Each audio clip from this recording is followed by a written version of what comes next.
巴威于昨日晚间开始了第4巅峰，并于今日早晨开出一个大眼。底层微波扫描也能看到，巴威拥有一个双眼墙。从德沃夏克分析法来看，巴威巅峰时拥有 W 加 Wind， 不过 W 还不圆润，呈现锯齿状，风眼也不太圆润。4颠强度有135 kT 气压920百帕的水准。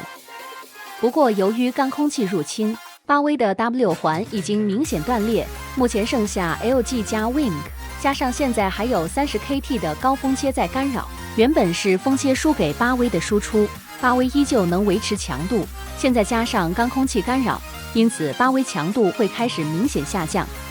目前各国预测巴威还是会成为西北台，首当其冲的是东北部。当台风移动至北部外海时，东北部将吃到台风核心，此时巴威的10级暴风圈半径长达180公里，东北部大几率会有12级以上的阵风，但其他地区依旧会有狂风发生的几率。巴威的7级暴风圈长达380公里，西半部、东部以及中部出现10级瞬间阵风出现几率还是蛮高的，尤其是平坦以及沿海区域没有遮蔽物，更需要小心。南部则有中央山脉的阻挡，军风会比其他地区还要来得的一些。不过南部也还在7级暴风圈的范围里面，狂风暴雨的情况还是可能发生的，别因为距离较远而就掉以轻心了。